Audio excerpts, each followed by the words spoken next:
Whole Kids Outreach is a nonprofit service organization committed to meeting the health and developmental needs of children, youth, and pregnant women within their family structure.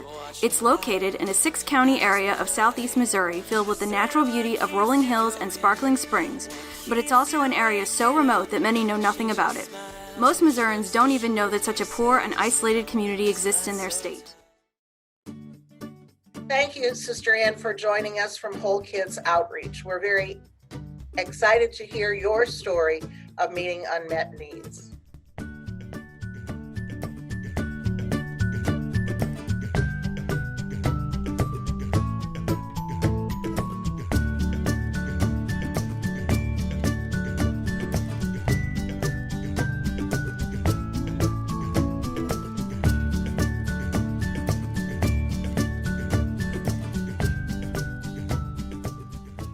I came down to Southeast Missouri, was actually asked to come down here for my apostolic year of novitiate. So that was way back in 96.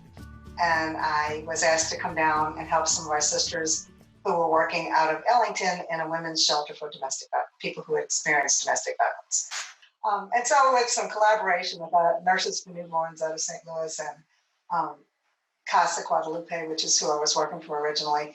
But as good Notre Dames, they found out I was a pediatric nurse, so they said, "Oh, go see sick babies." I'm like, "Where are they?" They said, "Oh, they're in the woods. You have to go find them."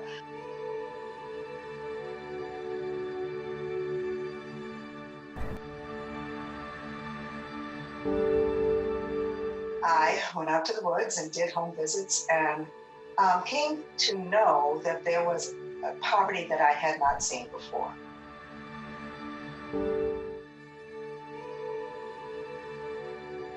I had come to the area before, but during the summer when the trees are all leafed out and for vacations or to just float the rivers.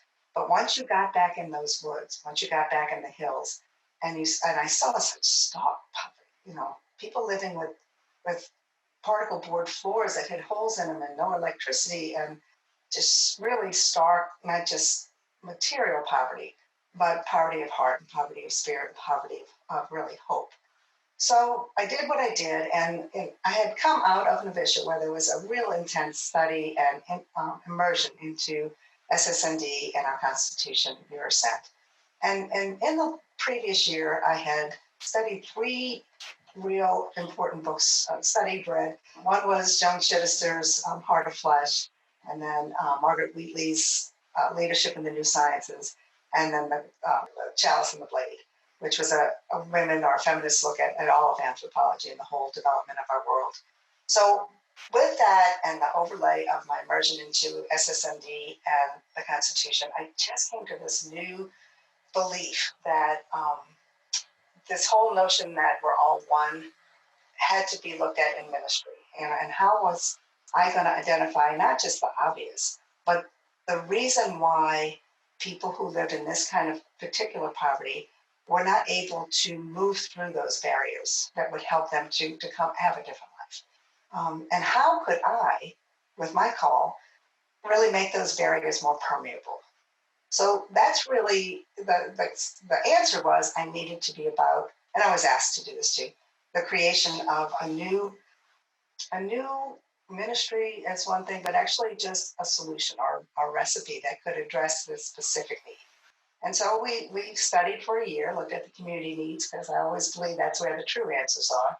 And, with St. Louis University, with the parent organization Whole Health Outreach, and with a small group of committed people and the support of SSND, we just jumped because Joan, the business plan did not work. It was terrible. We looked at bottom lines and the capacity and the resources to venture out into a very complex integrated address of these complex integrated problems. So we really did just say, I personally said, well, it worked for Mother Teresa, it worked for Caroline, and it seems to have worked for all these amazing women who are the Notre Dames who have really given me my hope for our world, that maybe I could just jump to and see where we go. So with about $100 and 150 families, we just kind of moved forward. And it has been the most tangible expression of God that I have ever experienced. And so, yeah, I think the biggest revelation was that stepping out in faith isn't really fun. I kept thinking if I did it, it would be this glorious experience. It's scary and it's difficult, but this deep-seated knowing that I belong to a community that had my back, that where one of us goes, we all go. And knowing that I didn't just step out as an individual, I stepped out as a community. Thank you so much. You have captured so many of our key elements. The collaboration that you did from the woods to St. Louis University to Nurses with Newborns, that's really impressive. And so today, how do you see the future evolving for the ministry? Well, Joan, we seem to be kind of on a precipice. We have gone from, those 5, let's hope we can pay employees, and about 100 families that were interested in our home visiting program, to buying and developing a beautiful piece of property that allows us to gather the families and the children. And 25 employees plus another 25 seasonal employees, the support of a vast group of people, all not just in the state of Missouri, but throughout the country.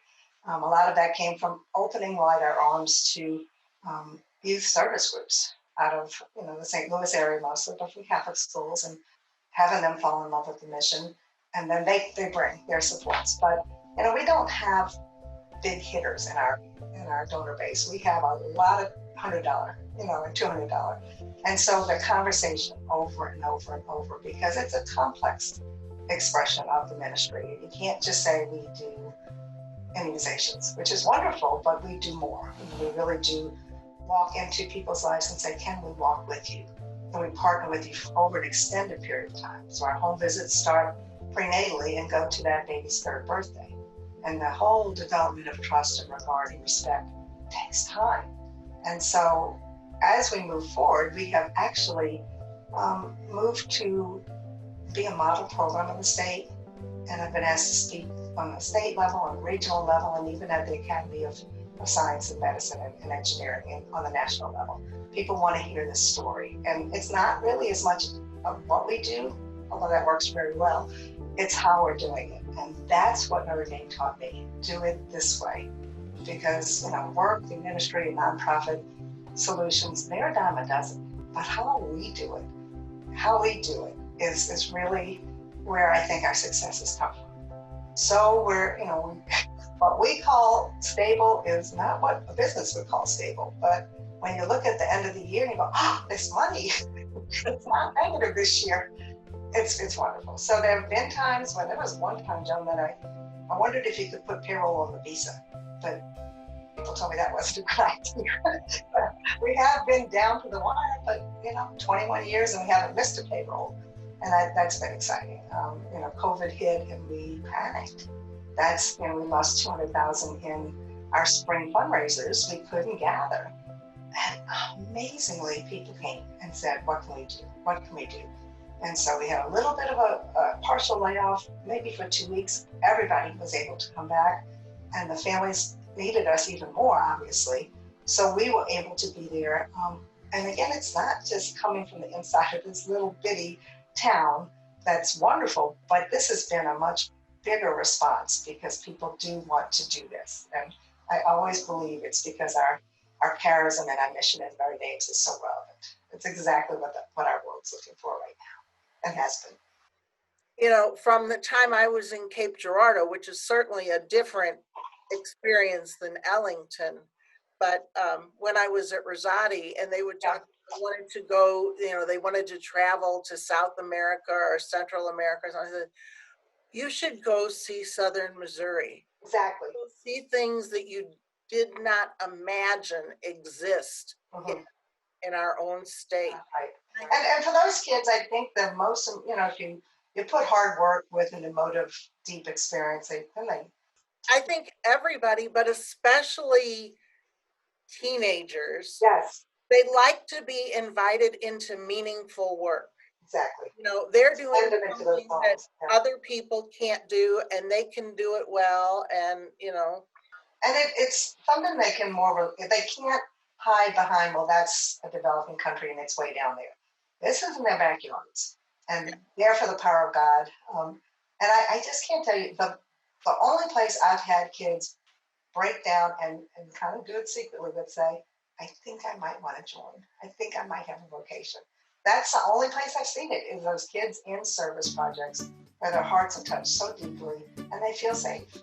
And it's like, okay. Well, thank you so much, Ann. Oh, it's fun, sis. Thank you. We'll have to talk again just for the heck of it. I know. Isn't that fun?